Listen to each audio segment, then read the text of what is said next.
ಮತ್ತೆ ಇದು ವರ್ಷಕ್ಕೆ ಒಂದೇ ಸತಿ ಬರೋ ಬೆಳೆ. ಇಡೀ ವರ್ಷ ಅದನ್ನ ನಂಬ್ಕೊಂಡೆ ಜೀವನ ಮಾಡ್ತಿರ್ಬೇಕು. ರೋಬಸ್ಟಾ ಕಾಫಿ ಓಟಿಯಿಂದಾನೇ ಬಿಲ್ ಆಗೋದು. ತೋಟನ ಹೇಗೆ ಮೇಂಟೈನ್ ಮಾಡ್ತೀವಿ ಅದ್ರ ಪ್ರಕಾರ ಇಳುವರಿ ಬರುತ್ತೆ. ಅರೇಬಿಕಾ ಕಾಫಿಗಿಂತ ರೋಬಸ್ಟಾ ಕಾಫಿ ಮೇಂಟೈನ್ ಮಾಡೋದು ಈಸಿ.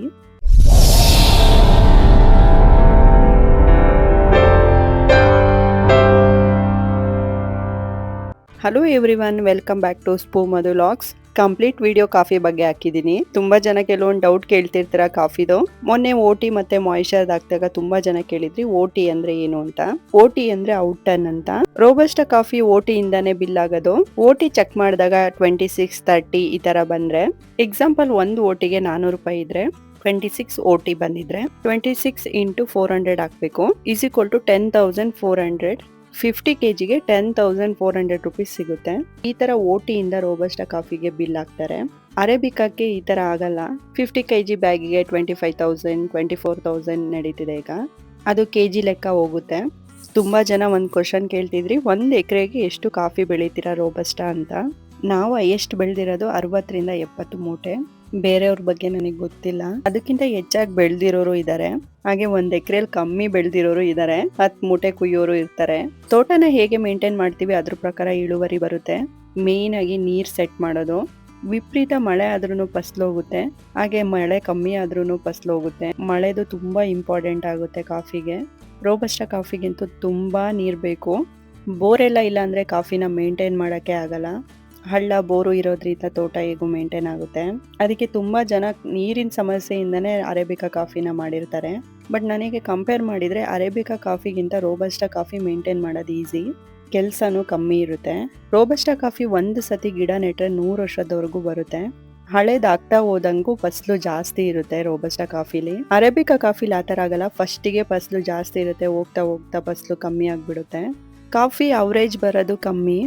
ಈ ಸತಿ ಒಂದು 100 ಮೂಟೆ ಕುಯ್ದಿದೀವಿ ಅಂತ ನೆಕ್ಸ್ಟ್ ಇಯರ್ 100 ಮೂಟೆ ಆಗುತ್ತೆ ಅಂತ ಹೇಳಕ್ಕಾಗಲ್ಲ. ಈ ಸತಿ 100 ಮೂಟೆ ಕುಯ್ದ್ರೆ ಕೆಲವು ಟೈಮ್ ಅದ್ರ ಅರ್ಧನೂ ಆಗಲ್ಲ, 50 ಮೂಟೆನೂ ಆಗಲ್ಲ. ಆ ತರ ಇರುತ್ತೆ. ನನ್ನ ಪ್ರಕಾರ ಒಂದು 10 ಎಕರೆ ಇದ್ರೆ ನೀಟಾಗಿ ಮೇಂಟೈನ್ ಮಾಡ್ಬೋದು ಕಾಫಿ ತೋಟನ. ಈ ಜನ ಮೇಂಟೈನ್ ಮಾಡೋತ್ತಿಗೆ ಆಗೋಗುತ್ತೆ. ತುಂಬಾ ಜನ ಕಮೆಂಟ್ ಮಾಡ್ತಿರ್ತೀರಾ, ಕಾಫಿಗೆ ತುಂಬಾ ರೇಟ್ ಇದೆ, ತುಂಬಾ ಲಾಭ ಇದೆ, ಹಾಗೆ ಹೀಗೆ ಅಂತ. ಅಷ್ಟೇ ಕಷ್ಟನೂ ಇದೆ, ಅಷ್ಟೇ ಖರ್ಚುನೂ ಕೂಡ ಇದೆ.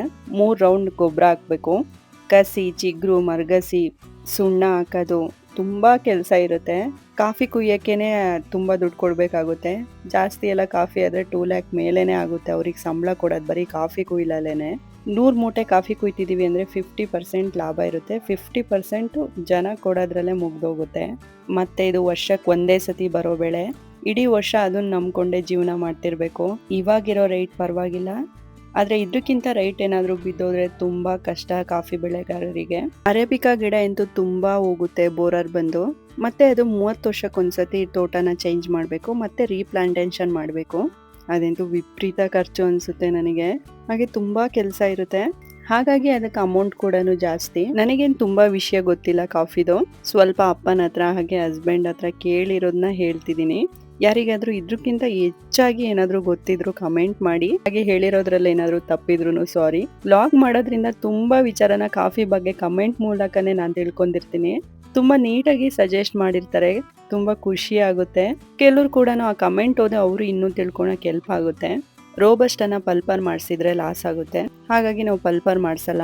ಅರೇಬಿಕಾನ ಪಲ್ಪರ್ ಮಾಡಿಸಿದ್ರೇನೆ ಲಾಭ ಆಗೋದು. ಒಂದ್ಸತಿ ಕಣ ಫುಲ್ ಆದ್ರೆ 10 days ಆದ್ರೂ ಬೇಕಾಗುತ್ತೆ ಕಾಫಿ ಒಣಗಕ್ಕೆ.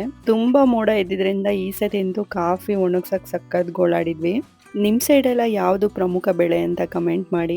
ಮಾಯಿಶ್ಚರ್ ಯಾಕೆ ಮನೇಲೆ ಚೆಕ್ ಮಾಡ್ಬೇಕು ಅಂತ ಹೇಳ್ಕೊಟ್ಟಿದಂದ್ರೆ, ಮಾಯಿಶ್ಚರ್ ಅಂದ್ರೆ ಎಷ್ಟು ಒಣಗಿದೆ ಅಂತ ಚೆಕ್ ಮಾಡಿದಾಗ 13 ಇಲ್ಲ 14 ಇರ್ಬೇಕು. ಕೆಲವು ಟೈಮ್ ಸರಿಯಾಗಿ ಒಣಗಿಲ್ಲ ಅಂತ ತುಂಬಾ ಕಟ್ ಮಾಡೋರು, ತುಂಬಾ ಲಾಸ್ ಆಗುತ್ತೆ. ಮಿಷಿನಿಗೆ ಒಂದು 5,000 ಇರ್ಬೋದು ಅಷ್ಟೇ. ಬಟ್ ಆ ತರ ಕಟ್ ಮಾಡಿದಾಗ ತುಂಬಾ ಅಮೌಂಟ್ ಲಾಸ್ ಆಗುತ್ತೆ. ಹಂಗಾಗಿ ನಾನು ವಿಡಿಯೋ ಮಾಡಾಕಿದ್ದು ಮಾಯಿಶ್ಚರ್ ಚೆಕ್ ಮಾಡೋದನ್ನ. ಪ್ಲೀಸ್ ಎಲ್ಲರೂ ಮಾಯಿಶ್ಚರ್ ಚೆಕ್ ಮಾಡೋ ಮಿಷಿನ್ ತಂದ್ಕೊಂಡು ಚೆಕ್ ಮಾಡಿ ಕೊಡಿ. ತುಂಬಾ ಜನ ಕಾಫಿ ಯಾರಿಗೆ ಕೊಡ್ತೀರಾ ಅಂತ ಕೇಳ್ತಿರ್ತೀರಾ. ನನ್ನ ಪರ್ಸನಲ್ ಸಜೆಷನ್, ಕಾಫಿ ಕ್ಯೂರಿಂಗಿಗೆ ತಗೋಕೊಡಿ. ಮಿಡಲ್ ಪರ್ಸನಿಗೆ ಕಾಫಿ ಕೊಡಕ್ಕೆ ಹೋಗ್ಬೇಡಿ. ಏನೇ ಅಂದ್ರೂ ಅವರು ಸ್ವಲ್ಪನಾದ್ರೂ ಲಾಭ ಇಟ್ಟು ಇದ್ ಮಾಡ್ತಾರೆ. ವರ್ಷ ಎಲ್ಲ ಕಷ್ಟಪಟ್ಟು ಬೆಳೆದಿರ್ತೀವಿ, ಯಾಕೆ ಬೇರೆಯವರಿಗೆ ಕೊಟ್ಟು ತಿನ್ನಿಸ್ತೀರಾ? ಬಟ್ ಕೆಲವೊಂದು ಟೈಮ್ ಕೊಡಬೇಕಾಗುತ್ತೆ, ಏನು ಮಾಡೋಕ್ಕಾಗಲ್ಲ. ನಾವು 50% ಲೋಕಲಲ್ಲಿ ಕೊಡ್ತೀವಿ, 50% ಡೈರೆಕ್ಟ್ ಕಾಫಿ ಕ್ಯೂರಿಂಗಿಗೆ ಹೊಡಿತೀವಿ. ನೀವೆಲ್ಲ ಹೇಗೆ ಮಾಡ್ತೀರಾ ಅಂತ ಕಮೆಂಟ್ ಮಾಡಿ. ಹೋಪ್ ನಿಮಗೆ ಈ ವಿಡಿಯೋ ಇಷ್ಟ ಆಗುತ್ತೆ ಅಂದ್ಕೊಂಡಿದ್ದೀನಿ. Thank you, bye.